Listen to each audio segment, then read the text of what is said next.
Hello আসসালামু আলাইকুম viewers, আরও একটি নতুন ভিডিও নিয়ে আপনাদের সামনে উপস্থিত হলাম। আজকের ভিডিওতে মূলত আলোচনা করব ব্রয়লার মুরগি যদি খক খক করে কাশি দেয় এবং পাতলা পায়খানা করে, সেক্ষেত্রে কি করণীয় বা কি ওষুধ ব্যবহার করে দ্রুত সুস্থ করা যাবে। আপনারা যারা ব্রয়লার মুরগি পালন করেন, ব্রয়লার মুরগি এই শীতের সময় বিভিন্ন রোগে কিন্তু আক্রান্ত হয়ে থাকে।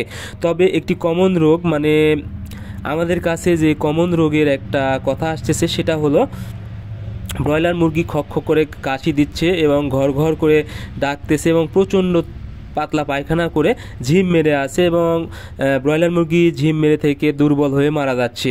সেক্ষেত্রে আপনাদেরকে বুঝতে হবে ব্রয়লার মুরগিকে প্রচণ্ড হারে ঠান্ডা লেগেছে, অর্থাৎ যখনই ব্রয়লার মুরগিকে ঠান্ডা লাগবে তখনই কিন্তু পাতলা পায়খানার এই বিষয়টা চলে আসবে। যদি এমনিতে ঠান্ডা লাগে সেক্ষেত্রে সর্দি লাগবে এবং নাক মুখ দিয়ে পানি পড়বে বা ঘর ঘর শব্দ করবে। সেক্ষেত্রে বিভিন্ন ওষুধ দিলেই কিন্তু মুরগি সুস্থ হয়ে যায়, অর্থাৎ সর্দির। তবে মুরগি মারা যাবে না। কিন্তু যখন প্রচণ্ড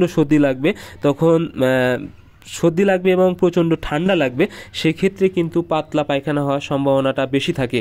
এজন্য যখনই সর্দির সাথে সাথে, অর্থাৎ ঠান্ডা লাগার সাথে সাথে বা কাশি দেওয়ার সাথে সাথে যখনই দেখবেন পাতলা পায়খানা শুরু হয়েছে, তখন বুঝতে হবে মারাত্মকভাবে ঠান্ডা লেগেছে এবং সেই সময় কিন্তু ব্রয়লার মুরগিকে দ্রুত সুস্থ করতে তাৎক্ষণিক চিকিৎসা করতে হবে। তাছাড়া মুরগি মারা যাওয়ার সম্ভাবনা থাকবে এবং পাতলা পায়খানার সাথে এমনিতেই বিভিন্নভাবে পানি শূন্যতা হয়ে যায়। সেক্ষেত্রে কিন্তু ব্রয়লার মুরগির অনেক দুর্বল হয়ে যাবে, ওজন কমে যাবে এবং মারা যাওয়ার সম্ভাবনা অনেক বেশি থাকবে।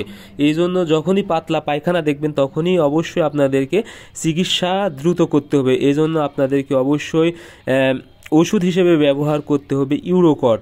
অর্থাৎ ইউরোকট কিন্তু ঠান্ডারও কাজ করে এবং পাতলা পায়খানারও কাজ করে। এই জন্য আপনারা অবশ্যই ইউরোকট ব্যবহার করবেন 1 গ্রাম 1 লিটার পানিতে 3 বেলা। এর সাথে আপনারা ডক্সিভেট ব্যবহার করবেন। ডক্সিভেট হচ্ছে 1 গ্রাম 1 লিটার পানিতে।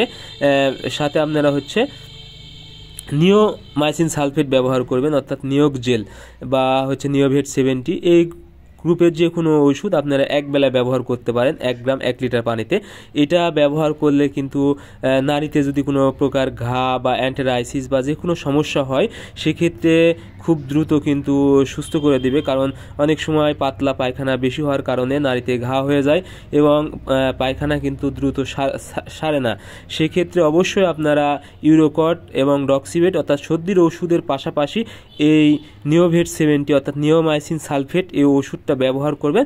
তাহলে কিন্তু খুব দ্রুত মুরগি এই অসুখ থেকে কিন্তু খুব দ্রুত ব্রয়লার মুরগি সুস্থ হয়ে যাবে।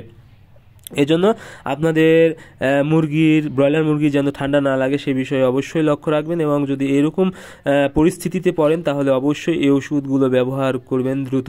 এটি আপনারা মূলত 3 থেকে 4 দিন যদি ব্যবহার করতে পারেন, আশা করি আপনাদের ব্রয়লার মুরগি খুব দ্রুত সুস্থ হয়ে যাবে এবং পরবর্তীতে আপনারা যদি ভালো খাবার দিতে পারেন তাহলে দ্রুত ওজন বৃদ্ধি পাবে। সো আজকের ভিডিও পর্যন্তই। আপনারা আমাদের পরবর্তী ভিডিও পেতে অবশ্যই আমাদের চ্যানেলটি সাবস্ক্রাইব করবেন। ধন্যবাদ সবাইকে। আল্লাহ হাফেজ।